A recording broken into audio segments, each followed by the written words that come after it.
Hey guys, my name is Vani. I'm Sylvia. I'm Alvin. Today we are presenting to you our application, Epoch. So Epoch is a planning application designed to suit all of your organizational needs. It allows the users to have personalized categories, and you can add specific entries to those categories as either tasks, goals, or notes. This way, Epoch easily becomes your personal planning powerhouse. You can attach reminders, descriptions, and geotags to each of these to make sure you stay on top of all of your commitments and interests. Also, we have our speech feature, which we think is one of the better ones and makes it sort of unique, and it allows the user to, have a lot of convenience in terms of planning and entering different information. So, our vision behind Epoch. So, our vision is really reflected a lot in our name. Actually, the word is pronounced epic, and it means a period of time in history or a person's life marked by a notable event. We just preferred the pronunciation epoch, and we thought it was sort of quirky, so we went with that. We put a lot of thinking behind what could be most suitable for like a student or for a working professional. What type of entries would they like? That's when we honed in a little bit more on the tasks, the goals, and the notes, because we felt like that sort of suited like the all-around gist of the different needs. Also, we tried to design an interface that was really user-friendly and allowed for people to mostly use speech and different other features, but also be able to go back and edit and get a lot of feedback too. So the core of Epoch. So to make Epoch possible, we use several packages and several APIs. One of them were HTML5, speech to text. So we collect in text, speech, we transfer it to text, and then we send it to API.ai, which processes the words and gives us back the entities. We use Google Maps for our geolocation, so you can have entries based on whatever location you want. We use Full Calendar, a package that allows us to display all the entries in different, in a unique way, I guess, for our application. And then lastly, we have the navigator.geolocation API, which we use to get your users, with your permission, of course, your current location, so we can detect when to pop up the notifications that are geo-based. Moving on to our market. So while developing Epoch, we had in mind individuals that have a lot to do, people that have a lot of things to do, students, the working professionals, people that have really long days and want to be more organized doing their tasks, goals, and so forth. What did we want it to be? There's applications like it that have features that we already have, but we decided that bringing them all together into one application will make it more uniform, so you don't have to use different services for whatever your needs are. You can just use it all in the same application. So the features that we have in our app makes it different and unique from our competitors in the market. So first off, one of our most important features is the speech function. To ensure maximum convenience, users are able to use speech to navigate through the app and create entries. So after every action, the app gives feedback to provide confirmation. Another feature is organization, where users are able to organize and refine their entries by priority, tags, or dates.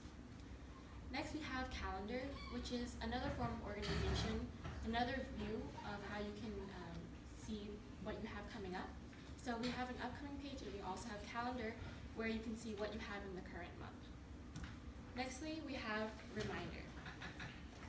Epoch shoulders the stress off of keeping track of what events you have coming up by offering notifications for you when your event is coming up closer in time. Nextly, similar to reminders, we have maps, which incorporates geolocation reminders. So our geolocation is able to detect your current location and provide a path to your final destination.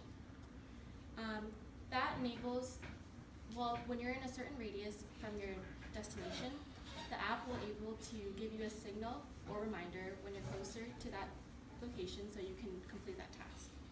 And then lastly, we have Collaborators, where you can invite a third party, where you can share your calendar and you can all share a common interface, so you can add tasks, share the same calendar, or just have common goals.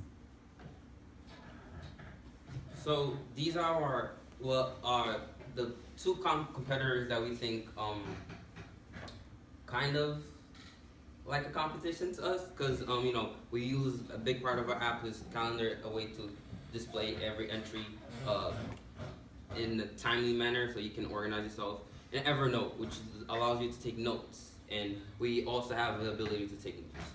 So yeah, these are our two main competitors that we looked up to while developing. Ooh. Now, we're going to do a quick demo. Currently on the home page, we are going to go to the login and login.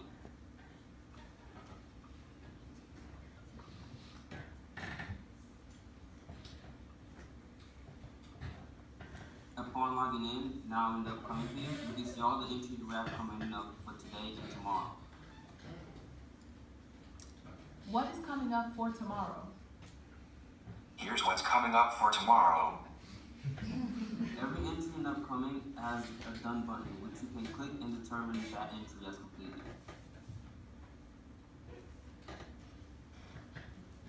Moving on to the calendar view, which you can also navigate with speech. Show me calendar.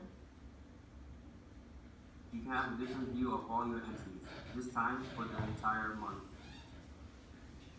You can click on each entry to see its status, whether it's completed or not. Moving on to events. Go to events. Your events. Here we can see all the entries and sort them or refine by priority, by entry, or in more.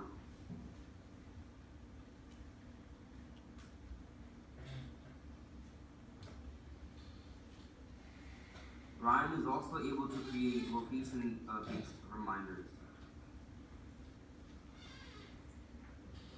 New entry. Sure. I'll need at least the entry type and title. It is a task called Fly Home. Creating a new task. Give me details. August 6th, 5 a.m. at Logan Airport. More details. That's it. Entry saved. View and edit your entry in events or calendar. This new reminder that is geo-based will pop up a notification once you are a certain distance from that location. In the events page, you can also edit your entries.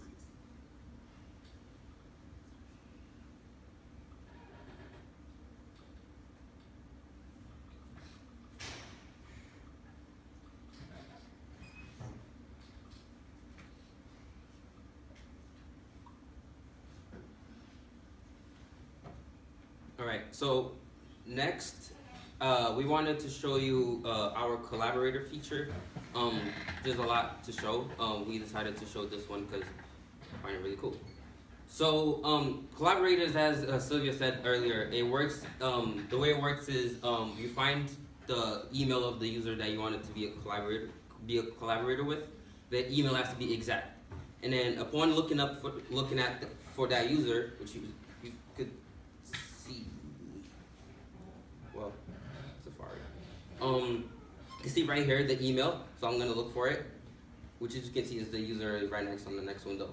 So I found the user now. I will send a request, and you can see it tells you that the request was sent, and also tells you the user that Vanu, which is the account on the Safari browser, sent you a request.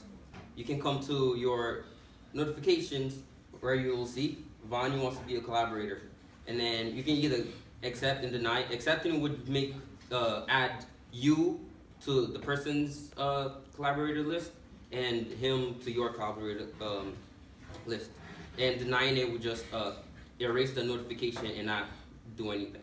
So accept. So So now let's see. We could create Safari Collaborators. Could create a new entry. Let's say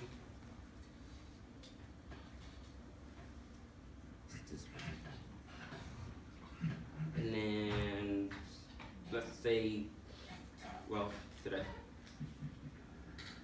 at 5. Sure. There's no need for location. We already know where we are. The big part is right here. So once you added the you have collaborators, you'll see this drop down right here, which you can see your name or the name of the collaborator. So once you check that, you select that, and then you add to schedule. This notification, this entry will be sent to the users, to your collaborator, and then it'll be added to their schedule. And as you can see right here, press, and then could hit done. You can go to calendar. You can look for it, and completed, and it tells you a little more information if you want to look at it. We also have reminders, time and geo-based reminders, but the geolocation you kind of have to move for it to, so it kind of can't really move. I would love to show you guys that, but it does work. And then we also have the time reminders, which if you go in your settings, you could see the reminder settings. So by default, you'll have, it's 1 minute to remind you, well, 1 kilometer, I mean. For distance and for time is whatever time you want, but default is 5 minutes.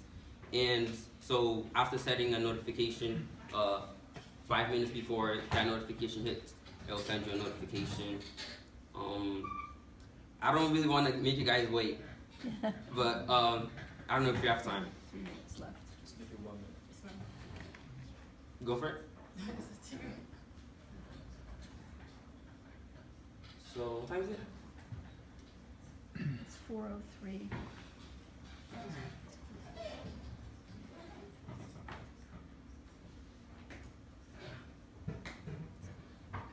That's after you're done. Oh, that's halfway done. Oh, Just go. While we're talking. Go up. all right. Doesn't really matter category. We could.